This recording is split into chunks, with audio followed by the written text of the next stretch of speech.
Class 8 chapter number 3 understanding quadrilaterals exercise 3.3। इसके पहले की क्वेश्चन मैंने अपने प्रीवियस वीडियो में कंप्लीट करा दिया, बाकी के क्वेश्चन कंप्लीट करेंगे। Question number 7, the adjacent figure HOPE is a parallelogram. Find the angle measures x, y and z. State the properties you use to find them. यानी हमको प्रॉपर्टीज को use करके इसमें x, y, z की आपको क्या बतानी है, वैल्यू बतानी। चलो पहले शॉर्ट में समझते हैं। देखो, अगर ये 40 है तो ये भी कितना होगा 40 इंटीरियर एंगल्स, ठीक है।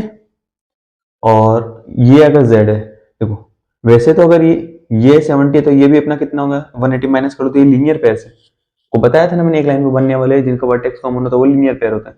ये 70 तो इसको 180 में से माइनस कर दिया जाएगा, ठीक है। ये वाला एंगल और ये वाला एंगल अपोजिट एंगल्स, ठीक है। चलो स्टार्ट करते हैं। सबसे पहले अपन x निकाल लेते हैं, ठीक है।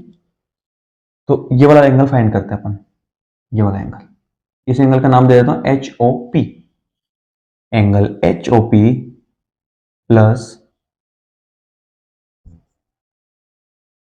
70 इक्वल्स टू 180। आप क्या लिखोगे, लीनियर पेयर।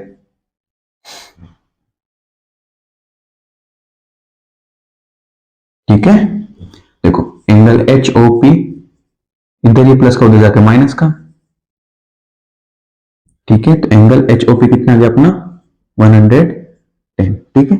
यानी ये अगर 110 है, ये कितना है 100 अगर 10 है, ये अगर 110 है तो एंगल x भी कितना होगा 110, रीजन अपोजिट एंगल। तो angle x equals to 110 because, अच्छा ऐसे मतलब इसको x बराबर एंगल HOP बराबर 110, ब्रैकेट में लिख दो अपोजिट एंगल्स। क्या लिखोगे ब्रैकेट में, अपोजिट एंगल्स,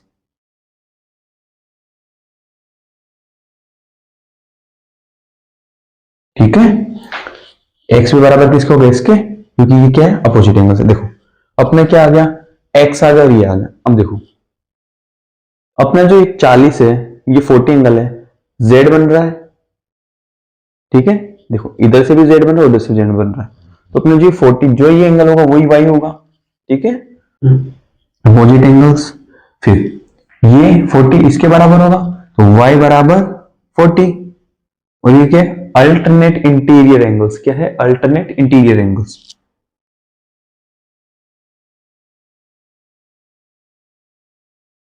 अल्टरनेट एंगल्स लिख लो, ठीक है। चलो देखो, अगर ये 40 तो ये भी 40,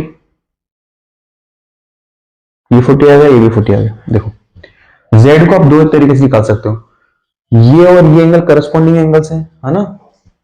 ये जो एंगल्स होते हैं ऐसे, ये करस्पॉन्डिंग एंगल्स होते हैं। तो जितना ये एंगल होगा उतना ही ये एंगल होगा। तो देखो अगर ये अपना 70 है तो ये भी पूरा कितना होगा 70, ठीक है।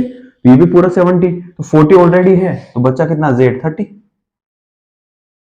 राइट। और इसका एक दूसरा तरीका भी, अगर आप करस्पॉन्डिंग एंगल से ना करो तो एंगल सम प्रॉपर्टी से भी कर सकते हो। अपन उसी से कर लेते हैं ना, जो अपन यूज कर रहे हैं उसी से अपन करते हैं इसको, ठीक है। करस्पॉन्डिंग वाली प्रॉपर्टी से भी कर सकते हो आप, और आप इससे भी कर सकते हो, ठीक है। तो ट्राइंगल HOP, ट्राइंगल HOP, ठीक है। इन ट्राइंगल HOP देखो ये अपन को पता नहीं है, ये 110 है, प्लस ये अपन को पता है 40, प्लस ये अपन को पता नहीं है z, छोड़ दो, इक्वल टू सम कितना होगा 180, ठीक है। देखो 110 और 40 कितना होगा 150, प्लस z बराबर 180, तो z बराबर 180 माइनस 50, 150 सॉरी, तो z बराबर 30, ठीक है।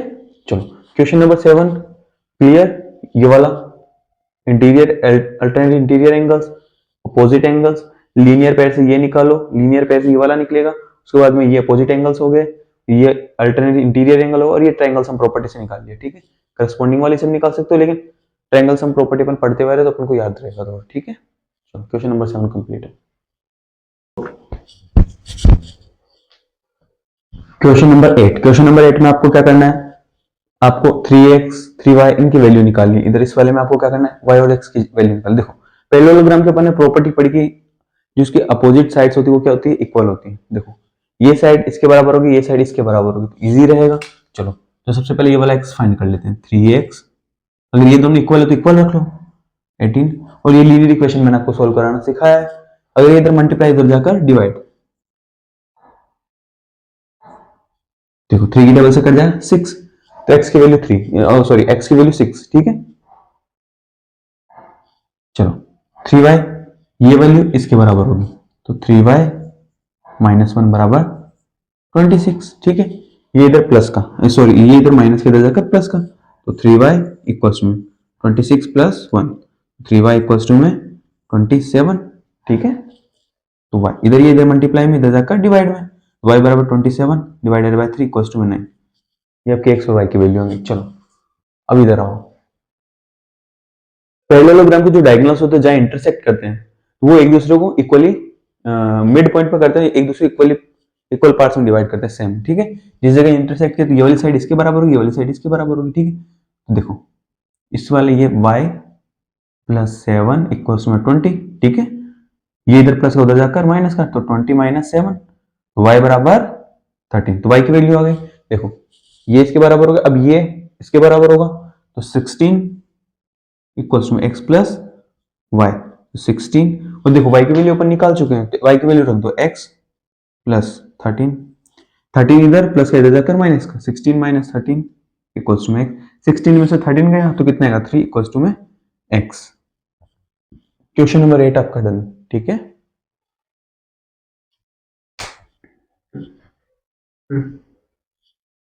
चलो क्वेश्चन नंबर 9, क्वेश्चन नंबर 9 में क्या करना है आपको, x की वैल्यू निकालनी है, ठीक है। चलो x की वैल्यू निकालते हैं। देखो आप सबसे पहले इसको देखिए KRIS, ठीक है, इसको देखना आपको सबसे KRIS, ठीक है। KRIS में देखो आप, तो ये अगर 120 है तो बताओ ये भी 120 होगा, है ना। ये मैंने सिर्फ ये वाला डायग्राम बोला KRIS, है ना। अगर ये 120 है तो ये भी कितना होगा 120, ठीक है। इतना आपको क्लियर होना चाहिए। देखो ये 70 है तो ये भी कितना होगा 70, क्योंकि अपोजिट एंगल्स तो है ना ये। अब मुझे आप एक बात बताओ, ये 70 है, ये 70, ये 120, ये 120 है, ठीक है। पैरेललोग्राम टाइप में बना हुआ है ये वाला फिगर। अब देखो अगर ये 70 तो क्या ये भी 70 होगा, अल्टरनेट इंटीरियर एंगल हो गया ना, हो गया ना ये। अगर ये अल्टरनेट, देखो अगर ये 70, अगर ये 70 तो ये भी 70 होगा, क्यों, क्योंकि ये अल्टरनेट इंटीरियर एंगल हो गया, ठीक है। ये 70 हो गया, अब देखो ये 70 हो गया, ये लीनियर पेयर हो गया, तो आप ये ट्रायंगल सम प्रॉपर्टी से ये वाला एंगल निकाल लोगे, तो आंसर इजीली आ जाएगा। चलो स्टार्ट करते हैं। एक बार के लिए ये रफ कर दो, रफ करने की जरूरत नहीं वैसे तो। देखो मैं इस अंदर वाले एंगल को मान रहा हूँ एंगल ए, इस एंगल को मान रहा हूँ एंगल, मान लो एक बार, तो आपका आंसर जल्दी आ जाएगा। चलो स्टार्ट करते हैं। एंगल आर के ई, एंगल आर के ई बराबर है angle are I S, are I S. अगर ये क्यों अपोजिट एंगल्स, क्या रीजन क्या लिखोगे अपोजिट एंगल्स,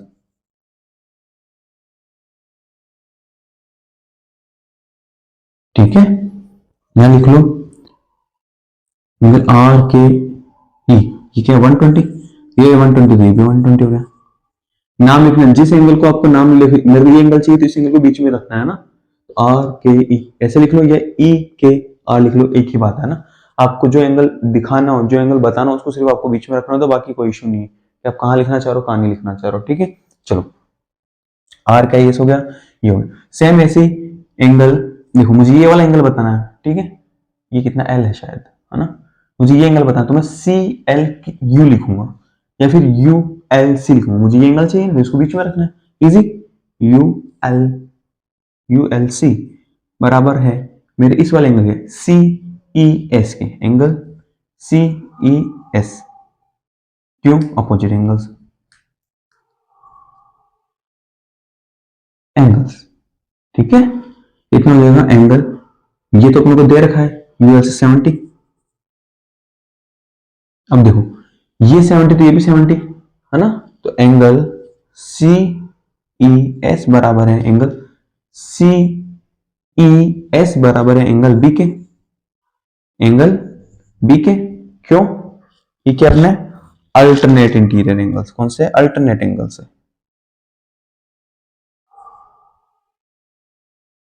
ठीक है। अल्टरनेट एंगल से ये कितने का 70, ये भी कितना हो जाएगा 70, एंगल बी की वैल्यू हो गई आपकी 70, ठीक। अब देखो एंगल बी, एंगल बी कैसे आएगा, angle B 120 plus angle A बराबर 180। रीजन में क्या लिखोगे? Linear pairs. क्या है ये? Linear pairs. ठीक है, ये लीनियर पेयर्स है। देखो एंगल ए बराबर 180 माइनस 120।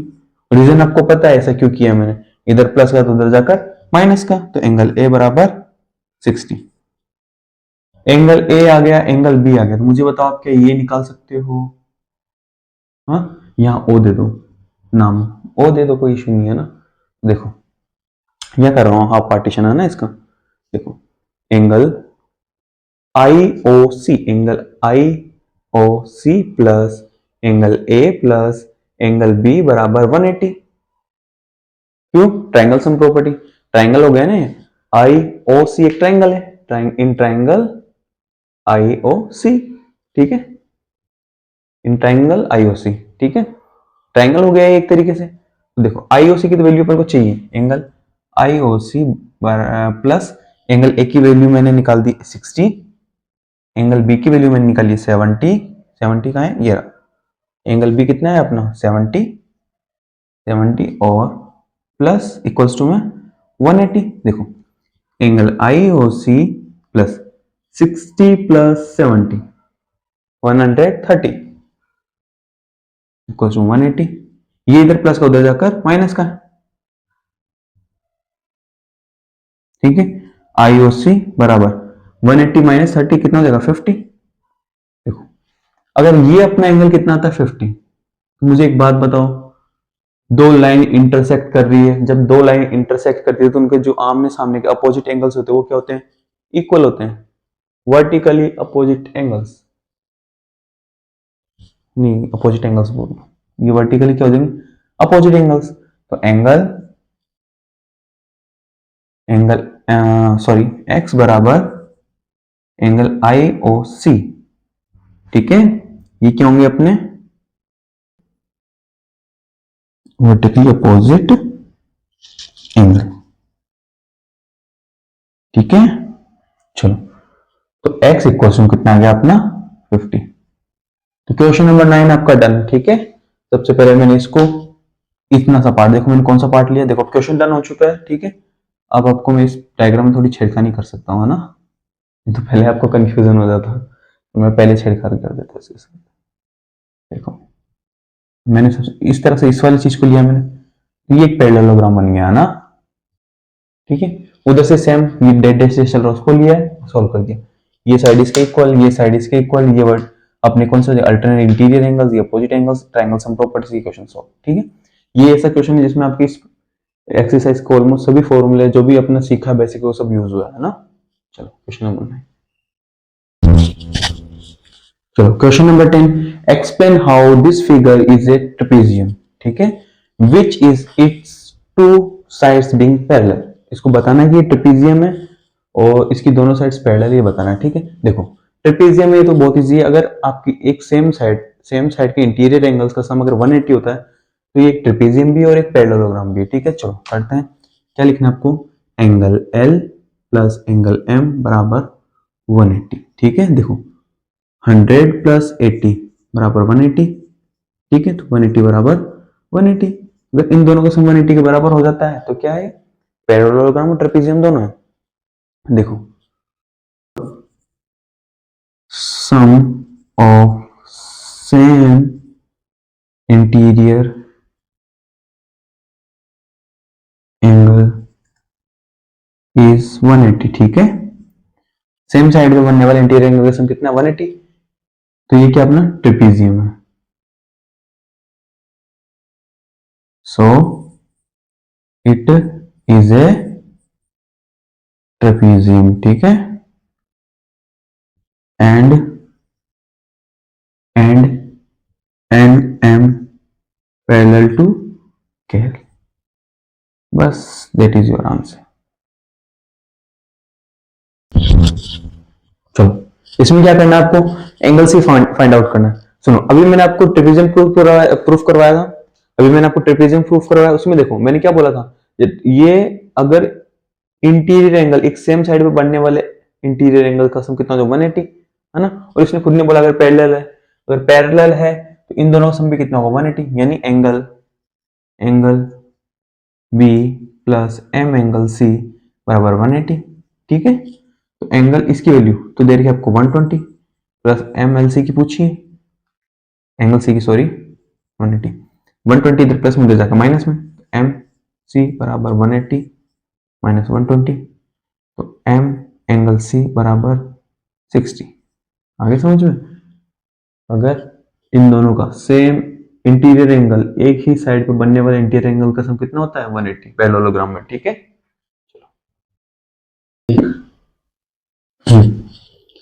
चलो question number find the 12th question, find the measure of angle P and angle S if ये एंगल SP पैरेलल है PR के। अगर ये पैरेलल है तो आपको फाइंड आउट करना है कि S और P। देखो ये अगर 90 है तो ये भी 90 है, ठीक है, क्योंकि एक ही पैरेलल बोला है तो एक साइड पे बनने वाले दोनों एंगल का सम कितना होगा 180। ये अगर 90 तो ये भी 90 होगा, ये 130 तो ये 50 होगा। Is that clear? चलो इसको करने के दो मेथड है। पहला मेथड क्या कि आप सभी एंगल्स का सम कर लो, angle S plus angle R plus angle Q plus angle P equals to 360। देखो ये 90 पर क्लियर हो गया, 90 प्लस 90। ठीक है, आपको पता तो नहीं क्वाड्रिलेटर के सभी इंटीरियर एंगल का सम 360 होता है, plus angle Q 1330 plus angle P अपन को पता नहीं है 360, 90 90 180 180 180 और 180 plus 30 plus angle P equals to में 360। ठीक है, ऐड करेंगे तो 180 80 और सॉरी 80 प्लस 30 110 110 और 100 310 200 हो गया ना, एंगल P इक्वल्स टू में 360। तो देखो इधर ये प्लस हो जाकर माइनस का, तो एंगल P बराबर 360 minus 10 300 sorry P equals to में 50। P की वैल्यू क्या आ गई 50। ठीक है, तो आप ऐसा ना करके इसको क्या करो, ऐसा करो कि आप मान लो, आप क्या बोलोगे कि angle S plus angle P बराबर 180। ठीक है, तो एंगल S का तो पता नहीं, एंगल P कितना 90 इक्वल्स टू 180। ठीक, तो एंगल S इक्वल्स टू में ये इधर 90 इधर जाकर माइनस का इधर प्लस का इधर जाकर माइनस का, तो 180 में से 90 माइनस का कितना आएगा 90। ठीक है, डायरेक्ट कर रहा हूं मैं, है ना, समझा रखा आपको मैंने। ठीक है, ये 90 आ गया, ये भी 90 आ गया। अब देखो ये 90 तो क्या आप जैसे इन दोनों का सम 180 मैंने बताया कि इन दोनों का सम भी 180 होगा, तो angle P plus angle Q बराबर 180। एंगल P पता नहीं है, एंगल Q कितना अपना 130, angle P 180 minus 130, angle P बराबर 50। ठीक है, ये 50 है ना 50। चलो मैंने आपको दोनों मेथड बता दिया, ये पहला मेथड है, ये दूसरा मेथड है। ठीक है, यहाँ अपनी एक्सरसाइज 3.3 कंप्लीट है। ठीक है, और चैप्टर की लास्ट एक्सरसाइज बचती है 3.4 जो कि इजी है, जो मेरे जो बेसिक्स में मैंने आपको एक बेसिक सिखाया है, क्वाड्रिलेटर, रेक्टेंगल, पैरेललोग्राम, काइट, उसी के रिगार्डिंग है, तो वो एक्सरसाइज आप सेल्फ कर लीजिएगा। ठीक है, चलो चैप्टर नंबर 3 कंप्लीट है, अब नेक्स्ट चैप्टर में मिलते हैं अपन।